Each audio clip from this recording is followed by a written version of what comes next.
We are at a strange junction in our country's story.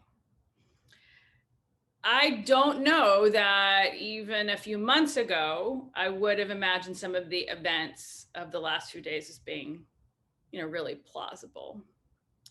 Um, Yesterday in North Carolina, a permitted protest that was a march to the polls was met very much with shades of Bull Connor by sheriffs who tear gassed the participants, including children as young as 5. Friday, in my beloved Texas, a bus that was part of the campaign for one of our presidential candidates was met by armed supporters of the other candidates group who attempted to ram the bus and other members of other vehicles in the campaign off the road. And as of this morning, there'd been no arrests that I could find any evidence of. A sitting senator yesterday said very publicly that there was a place for women in this country if they are pro-life, but only if they're pro-life. And tomorrow morning in Harris County, again in Texas, there is an emergency hearing called by a very right-wing judge called by the judge after a protest over the weekend, or a petition over the weekend, to throw out over 100,000 ballots that were done in early voting, kind of in this drive-by system Harris County has. Now that's been going on for a month, but they waited until the weekend before the election to fight it, to contest it. And so those are potentially not going to be votes that get counted in this election. So, those are not things I would have thought would have been plausible not all that long ago. It's just this really strange moment that we are living in. And you and I need, to be figuring out that these things are happening, and to be, clarifying how we understand all that's happening around us. And just for good measure, we will almost certainly top 100,000 cases in the next day or so. Yesterday, I think we just missed 100,000 new cases by, I think, 3,000 or less than 3,000 new COVID cases. So, just to sort of have some even more potentially chaotic things happening in these days. Clearly, we are not doing the things we need to do as a country to corral and control the virus in our midst. And, that's all really hard for me to process. And I'm going to guess that it's kind of hard for some of you to process. And it can be discouraging. And let me say that I think it's really important that we don't look away from those things, even when they are discouraging. Let me say that I think it's really important that we attend to these things that happen among us, and that we are conscious of them and mindful of them. But what I want to remind us also to do today is to not allow ourselves, as we sort of deal with the reality of them, to allow that to be the whole of our story. That no matter how discouraging they are, we need to attend to them, but that doesn't mean we get to allow ourselves to live and be defined by being discouraged. Even when it's hard, we have to do it, but we have to remember that that's not everything that's real and true, particularly for those of us who are people of faith. So we have been reading Paul's letter to the Philippians the last several weeks throughout the month of October and into today, the first Sunday of November. And that letter was written by Paul from prison. And he encourages the community at Philippi to live a life worthy of the gospel. And I've been asking you to think with me about what it means to live a life that's worthy of the gospel in these particular days in which we live. You know, it's one thing to say that sort of just generically, live a life worthy of the gospel, but you have to live a life worthy of the gospel in the time and in the moment and in the situation and circumstances that you are living. So what does it mean to live a life that's worthy of the gospel with all of these things swirling around?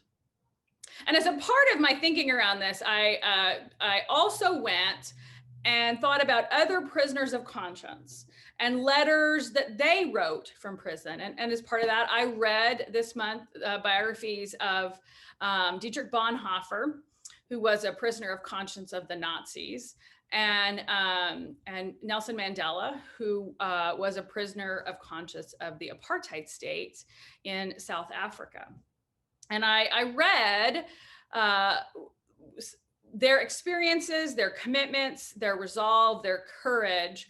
I also noticed something else, though, in their letters and in their experiences in prison.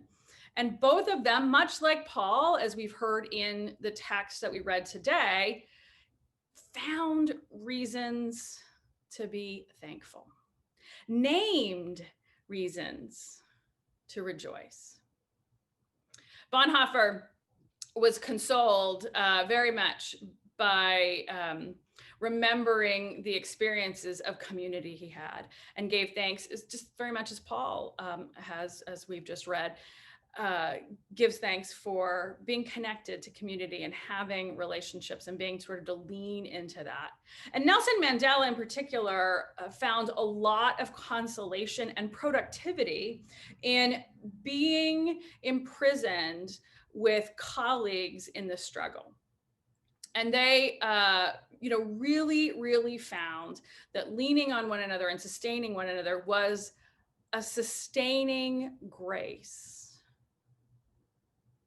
And for that, he was profoundly and deeply grateful. It reminds me that to be discouraged by things that are discouraging requires us to really name the things that we're grateful for and the good things in our midst. And it reminds me that we're not supposed to only focus on the things that are really hard, but we're supposed to balance that with an attentiveness to the reasons we have to rejoice. Paul instructs us to rejoice. And again, I think it's really important that we not discount the hard things. And reading both about the rise of Nazis and the work of apartheid, and really how terrible things got, makes it even more important to me to remember that we can't discount the bad things as just unlikely or one-offs, or it's not going to get worse. It's really important for us to come to terms with how bad the bad things are, and not just assume that they're not going to get worse and things will sort of just really work out. Reading the stories of those two men reminds me that it's real important that we get real about the challenges, but that it's also important that we get real about our reasons for rejoicing. It's dangerous to dismiss as not real important the bad stuff, but it's also dangerous to dismiss the good stuff as not being more powerful and more influential, right? And so threading that needle is part of our work redemption and is the reason for our rejoicing. And so today we remind ourselves that no matter what happens over the next few days, we have reasons to rejoice, things to be thankful for. Relationships, community, remembering that we're not in this alone. Paul says that one of his reasons for rejoicing, rejoice. Again, I say rejoice, rejoice always. One of the reasons for that is the care and the concern that he experiences via this community, right? These people who care about him, and he knows they care about him, and that is a sustaining grace. He's in prison, but he's not alone, and he's not forgotten. He insists that in the midst of their trying circumstances, that the community at Philippi needs to let their gentleness be known to everyone. Like that's what people need to see. That's what needs to be revealed. That's what they need to make sure they stick to, right? Another way to translate that word is decency. Let your decency be seen by everybody. And I find that a really encouraging and hopeful instruction to me. Let your decency be visible, be manifest, right? And then he says, whatever's true, whatever's just, whatever's pure, whatever's pleasing, whatever's commendable, think about these things. Think about these things. That's what you're supposed to concentrate on. All that which is beautiful and good. Think about these things. Again, I think it's so essential not to dismiss or disregard or insist it's not real. All of the bad stuff that exists in the world in which we live.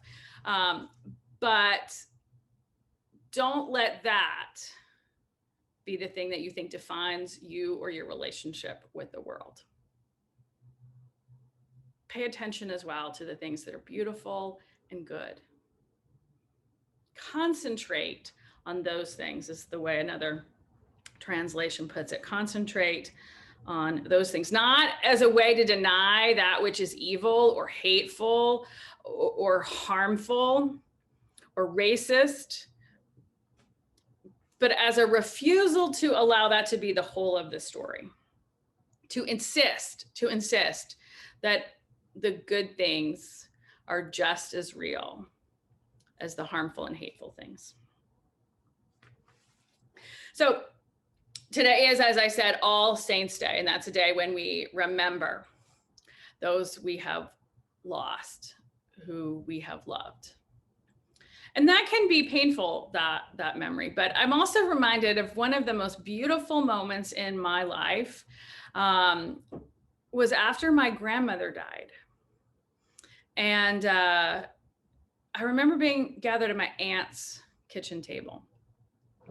And I don't remember if it was the night before the funeral, the night of the funeral, maybe the night before. And I was sitting there with some cousins I hadn't seen for years, and my brother, my father's brother and sisters, and family. And my father and his siblings in particular were telling stories I had never heard about growing up and about the mother she had been. And some of them were really, really funny. And I laughed at that table as much as I cried. And I laughed a lot. And it was just really just this remarkable moment where there was a lot of clarity about what love looks like. And as sad as that was, it was also really, truly joyful. And that dichotomy exists in all that we do, in every sort of way. And as you and I do this work of the kingdom here, as you as I keep at this work of renewing and redeeming and reconciling all things, in order to do that work, we have to pay attention to what's not good. But we can't lose sight of what is good. And we have to keep, that in mind all the time. I don't know what the next few days are going to look like. I don't know that we're going to know anything come Wednesday morning, or whether we're going to live with more uncertainty than exists now. I don't know, maybe one of you is smarter than me, has it all figured out, but I don't. And I don't think it's unreasonable to think that we could be in for some tough days and some tough times. And I think, especially based on the last few days, it's unlikely that we'll altogether avoid violence if the uncertainty is particularly stark. And I hope none of that comes to fruition, but I can't deny that it's not an unreasonable thing to think might happen. Boy, I hope I'm wrong. But we could be in for some days like you and I have not experienced in our lifetime. I think that's possible. But we get to choose to live a life that's worthy of the gospel. We get to choose to live a life that's worthy of the gospel. Revealing and showing and displaying our decency to everyone. Being realistic about all that is, but being persuaded by all that can be. Naming the harm and hate that exists in the world, but laying claim to all that is good and beautiful.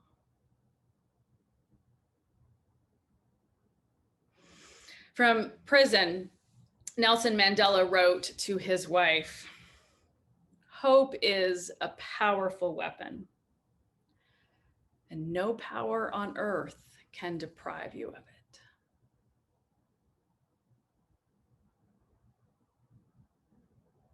Keep hanging in there, friends. Keep holding on. And above all, have hope and rejoice. In the name of the Father, and the Son, and the Holy Spirit. Amen.